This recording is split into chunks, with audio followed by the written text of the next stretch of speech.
This is Dr. Dheeraj Masapu. So in this video, what I'm going to cover is after finishing your MD and DNB, after like 3 to 4 years of experience, many doctors are actually going to other countries or actually is trying to go to other countries.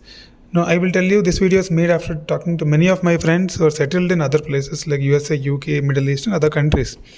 Okay, what I'm going to cover in this video is, agenda is very clear. See, when a post-MD person or a post-DNB person, after 3 years or 4 years of experience, if they're leaving our country, actually they're leaving their comfort zone and they're going into uncomfortable zones in other places because, you're settled in a hospital, you have to leave everything and go to a new system and adjust there. It's going to be tough, right? But still they're doing it. What is the exact motivation behind this? And also, when you're settling in other place, okay, how does it affect your quality of life, the education of your children, the work-life balance, okay, the kind of earnings that you get in other country compared to India, the citizenship laws there, whether you can settle there or not, and the respect and recognition or any racism is there, and what kind of investment opportunities open up in other countries, the climatic conditions, and several factors would be discussed in this video. Okay, this is going to be a longer video, but the thing is, if you listen to this video, you'll understand actually two things. One is whether to leave the country and go or not, and the second thing is when you go to other country, exactly what are the kind of situations that you're going to face there is what you'll come to know. So let me start the talk with first. So in India, okay, let me tell you first why people actually leave our country. Majority of them try to actually upgrade their education level. Okay, so many people actually go to other countries like UK and USA or Australia. Initially they want to settle, but they will enter with a fellowship. Okay, so fellowship is not like our fellowship in India. It is a fellowship in these countries is more like equal to our DMs. Okay, so most of the fellowships will have that kind of a value in those particular countries. For example, in USA, if you want to do a fellowship, you have to clear USMLE. Okay, and Canada, if you want to do a fellowship, there is an equivalent exam. It is called as MCCQE, that is Medical Council of Canada Qualifying Examination. And if you want to settle in Canada, then there is something called the National Assessment Collaboration or NAC examination. So these are the key examinations for Canada. And then if you want to settle in Australia, then I've done several videos, and there is something called as a standard pathway and there is something called specialist pathway. So the standard pathway is for post MBBS people, but if you're a post MD person, this video is for post MD and DNB people, right? So for MD people, specialist pathway is better. But in Australia, what happens is there is one important thing that you need to know. See, in USA and Canada, it's very much clear. If you finish these MLEs and do fellowships, and if you really get a job there with alternate entry pathway or anything, you can actually practice like any other US and Canada person. But in Australia, they made a rule. I'll try to tell you. There is something called as 10-year moratorium. So what they're trying to do is, mainly the insurance provider would be there. No? In all these countries, how it works is the insurance provider should approve your registration so that a person coming to you, mainly if you're a clinician, when a person is coming to you for treatment, when you write some treatment, if your insurance, for example, Medicare or something is approving your registration, only then you will get the reimbursement.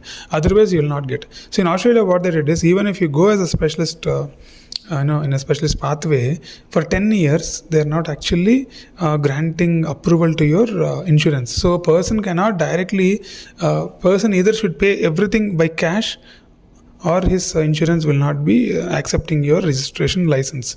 So then if you ask me, then why are people going to Australia? Yes, people are going to Australia, but this 10-year moratorium is a period where they will designate a place for you. So Australian will have some scarcity, There are some peripheral rural areas in Australia where scarcity is there. That's called area of need.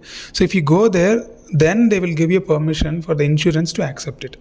So why they're doing this is to cover their rural deficits. I think they would have made this kind of a rule where for a 10-year period, if you go to the area which they have designated, only in those areas, your license would be recognized by the insurance system and the person would get reimbursement.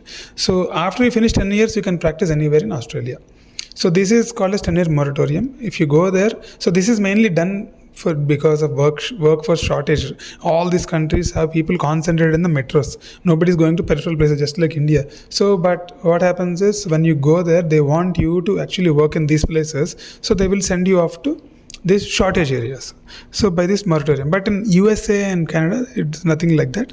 You actually clear all these examinations where if you get a job there, and if you get a proper working visa, you can this insurance is actually accept your license.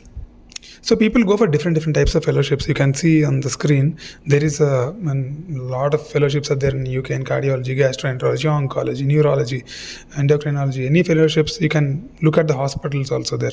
Okay, if you want this draft, I can share in my WhatsApp channel, and like different hospitals do fellowships. So let us go into more important areas than these fellowships in this video. So US also a lot of fellowships are there. Okay, let me tell you the quality of life. So without talking, getting distracted, let us talk about the quality of life. Let us be clear, the developed countries are more cleaner, the roads are good, and everything is damn good there. And the tax that you pay there, you pay more tax there, but the tax that you pay is properly utilized and you actually enjoy that. But in Middle East, you don't pay tax, but still you get all these good facilities. So logically, Middle East is a better option, but US, UK, Australia, Canada would be first choice, and next would be Middle East. Okay, coming to your kids.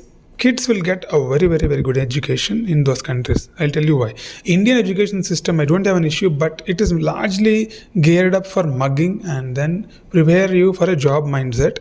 And if you're already doing a job, then I think you should, if you save enough money, I think your kids can take some risk and they can actually go into some entrepreneurial paths in future. So those kind of mindsets, I think in India it is very difficult in our education system because largely it is based on mugging, by hearting and all that. Now I think system is little changing, but largely our exams are focused on that. But in American and UK and other international boards, what they do is they try to actually develop some creativity in the child, and then they teach entrepreneurial kind of mindset from childhood.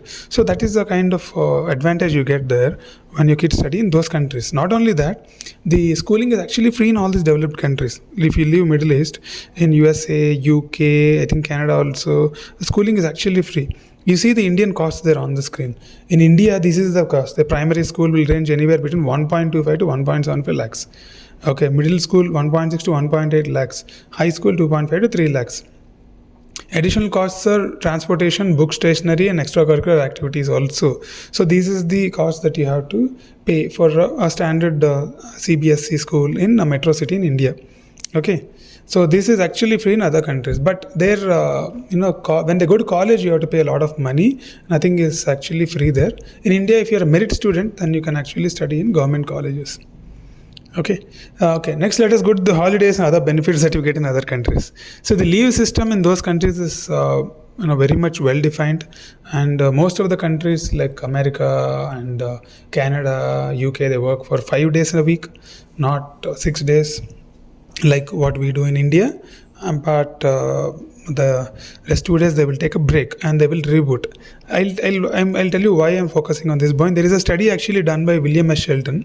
He's a professor of human factors in George Mason University in Virginia. What he told is, when you get a break every week, it will improve your attention, it will improve your creativity, it seems. They have done a study in a group of school-going kids, where for one group they were giving breaks and for one group they were not giving breaks. The group which got the breaks actually did very good in their, the tasks that were given to them in the forms of music and, some other tasks were given to them. They performed very well. So what I'm trying to tell is, so these countries are giving those breaks with a reason, so that the productivity actually will increase in a longer run. So that is the advantage that you get. And the conferences and the academic activities are completely sponsored by the hospitals if you're actually representing the hospital. But in our country, if you're in some academic center, I don't know really, but all the corporate hospitals and all the other private hospitals, they're not bothered about all the this thing. I mean, if you present, they're okay, but nobody is going to pay for your, transport and accommodation, all that. So that is I think we should develop in those areas. Okay, this is a small gesture I think hospitals should do to encourage and motivate more research and presentations to come from the hospitals. It's not only revenue, right? It's more about people should be interested in their subject. When they go present somewhere, when people actually recognize their work, they'll get some interest in that field, is what I think. Okay, and if you come to research point of view, those countries have a lot of grants coming up. In India, we have grants given by ICMR. You can see on the screen there is something called Welcome Trust India Alliance and Department of Health Research. They all give grants, but the problem is they're giving only for central institutes. You try applying from a private organization, I don't think you'll get a grant. It's a serious problem. And the central institutes like AIMS, like so many AIMS are there. All these AIMS would get the grants from these central funds, PGI, JIPMA, NIMHANS, SG, PGI, and Institute of Liver and Biliary Disease. All these colleges would get a lot of importance, and top class projects would be done in these areas. But what I feel is every hospital should do something in India, and which is being done in other countries. So this is another important advantage you get when you go to other country. A lot of grants you can get. Okay, coming to earnings, and most important thing you guys are waiting, no? In India, the salary of a doctor in average after MD is 1 to 2 lakhs. Okay, let's see the situation in other countries. I'll just compare different countries. You can see this table here. In USA, the average salary is $352,000 per year. Okay, if you convert that to rupees, it is 2.9 crore per year. In UK, it is 93,000 pounds to 1.2 thousand pounds for consultant. I'm not talking about students. It is around 95 lakhs to 1.3 crores per year. In Australia, it is around $150,000 to 500,000 Australian dollars. If you convert that to Indian rupees, it is around like it will start 1 to 2.6 crores per year.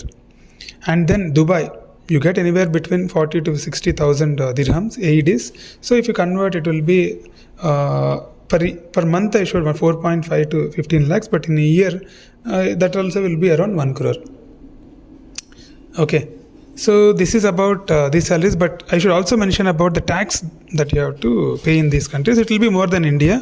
India is also not taking less tax. They're charging 30% tax after 12 lakh rupees. So let me show you after the tax deduction how much are you going to get.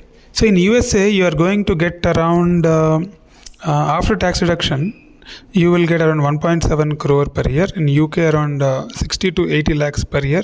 This is a solid money you will get after tax deductions. In Australia, around 48 lakhs to 1.6 crore per year. And in Dubai, around 57 lakhs to up to 2 crore, because tax is not there, no, here. So whatever you earn is actually yours. So that is the main advantage in all these countries. I think now you guys got a little motivated. Let us see the problem that Middle East has that other countries don't have. That is the next point that I'm going to cover. That is the citizenship issue. In Middle East, you can work for 20 years, 30 years, whatever tenure you can actually serve that particular organization. But at the end of it, once you resign your job, you have to come back. Okay, you can't settle there, because why I'm telling this point is after working for 15-20 years in a place, you would want to settle there because you develop your friend circle there. Your kids also would have developed a friend circle there. At that point of time, if somebody is asking you to come back, then it doesn't look good. That is not a problem in USA, UK, and Australia and Canada. You can actually settle there.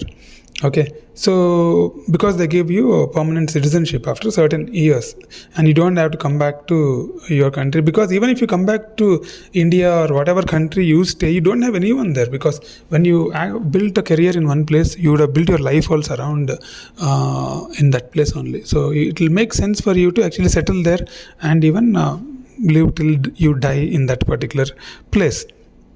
Okay, so citizenship laws are like this. There's a table on citizenship laws. You can see here, Middle East, citizenship is not given. It's given only when you're extraordinarily and like it's impossible to reach. USA, green card is possible for doctors, and for engineers it is very difficult. But for doctors, there are ways you can get. There is something called EB1B pathway that you can actually get. In UK, also you can get a permanent residence. Australia also, high likelihood that you can get citizens after 4 years of residence. Okay, Dubai, impossible. Golden visa will be given, but if you lose your job, you have to come back. So the respect that you get in terms of all these things in other countries. So basically here I would like to tell you, next point is the respect that you get. In India, the respect is given to surgical specialties, clinical specialties only. There is no respect that is given to specialties who are service providers like anesthesia, pathology, radiology, microbiology and all that. But in other countries, actually everyone is equally respected. If you see Like these are the specialties like anesthesia, radiology, emergency, pathology, psychiatry, ophthalmology, ENT. In India, these specialties are not that respected in our hospitals and all that, because here most of the respect comes from the money that they generate. That would be surgical specialties only. But in other countries, actually, everyone is treated almost equal. So that is another very good thing for these specialties if you really want to go there. And global recognition also you would get. Like for example, if you're working in these premium countries, what happens is you would actually see, when you enter a place, you will become one among them, right? So everyone would be publishing, presenting, they'll be part of guidelines, they would be doing so many things. So you'll also try to do like them, and then you will enter into premium circles, and then you'll gain a lot of global recognition. And one day you might come as international speaker to this country. You will actually train your teachers. So that kind of situation you will enter into. So not only that, big journals you'll become editor, big articles you'll publish, multi-centric you will be doing, grants and all these things would be there. So you can see how many patents that are filed by medical doctors in different countries. In USA, 3,23,000 patents they filed. Okay, UK 19,000 patents, and Australia 60,000. South Korea 1,35,000 for their size.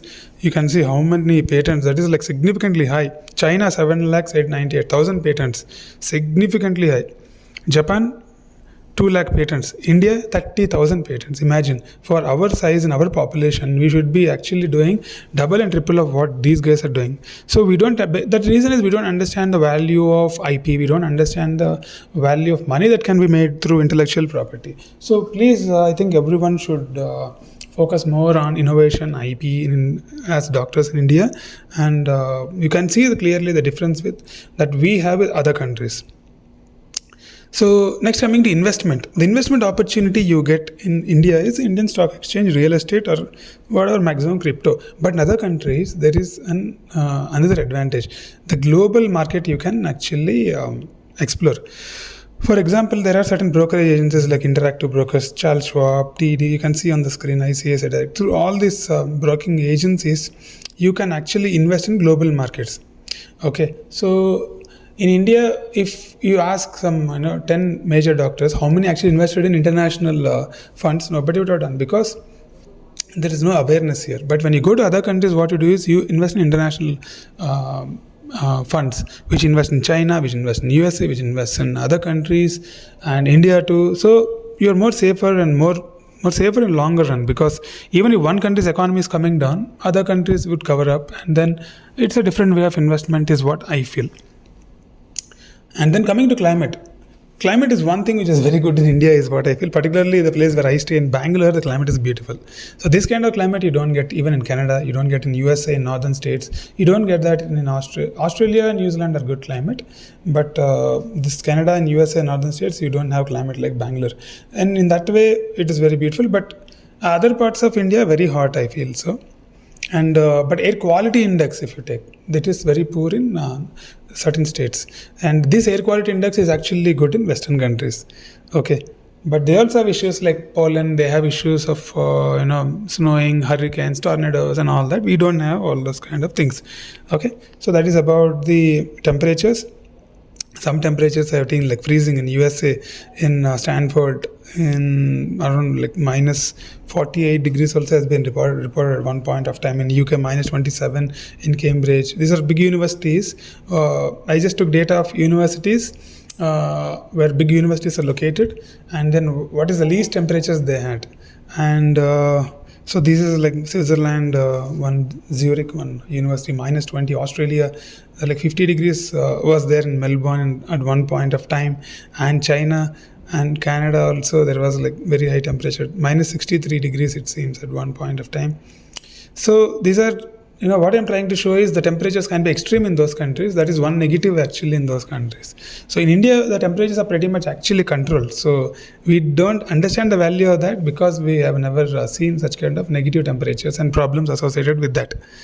Okay, the next negative thing that we would see is racism. We have to accept that. See, in India also, when you move from one state to another state, okay, you see some difference. The people of that particular state would be like, one team. The way they treat you, you might see some difference, or you might feel that they're actually treating you different, even though they're not treating. All those things are there. But when same thing applies when you go to other country, you will be treated different. Racism would be there. They will they will think that they are superior. They might treat you like actually you're inferior to them. And Westerners might think that people are coming from India, Sri Lanka, Pakistan, and all these places. They might think that we are actually inferior to them. And but see, once you enter the system, once they understand that you are skilled, then the feeling would slowly decrease, and it might decrease. So this kind of cultural bias, workplace discrimination, and the career advancement also might be little slow for you compared to them. But if you are very good, skilled, hardworking person, but there nobody can stop you wherever you go. So coming to crime, actually, crime part is there everywhere. See, it is recorded in other countries properly. It's not recorded that well in India. So percentages, actually I didn't show in this particular video, but around 67% crime is there in most of the Western countries also. But the thing is, my opinion about crime is, if you go search the crime, you'll find it. Okay, if you stay in your home, if you stay within your premises and you're not going out in the night, I don't think any issue will be there in any country, whether it is India or America or anywhere. So crime is not a very big concern, but you have to stay and don't find the crime. That is the most important thing. But coming to the crime, Middle East is extremely safe. Like Dubai, I have seen there, it is extremely safe for women. Even if they can go out in the night also, nothing is going to happen. But US and the UK have crime in their states. Based on the location, it will change.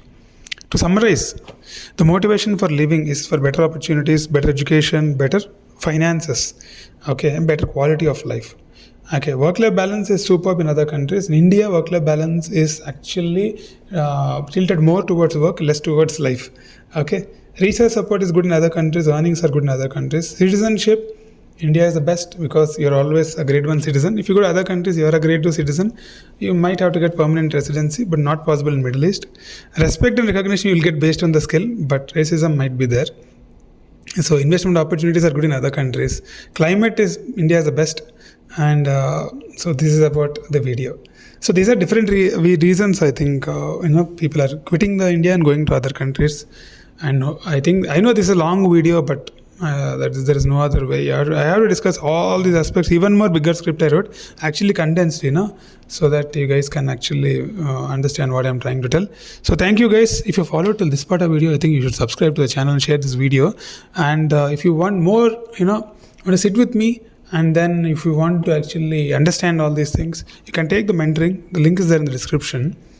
But I don't think I can take more than 3-4 people this month because I'm running very busy nowadays. So many, works I'm doing, like, Marrow recordings are starting, and then so many works are there. So I think 3-4 people, okay, for this month if you're really wanting to sit with me. Because again, the counseling season will start, I think, next.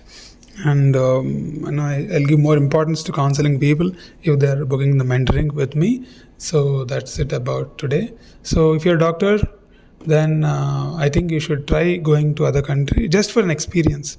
It is not about whether it's good or bad. Get an experience, stay there for some time, see the world, and whether you like it or not, just it's a different experience. And then even your family will get that experience when you go, and then you can come back to India if you don't really like it after a few years. What is the major mistake that you're doing? There is no downside to this. Okay, there is no downside to this. There is no major negative thing that's going to happen to you. Okay, you're not putting some 10 crores of your money into the project. Rather, they are only paying you. So you go there, try for a few years. If you like, you continue there. If you don't like, you can come back and your skills will be upgraded. You will become a little different person since you've seen the world. Okay, so thank you guys. Thank you for following the video till the end, and thank you very much.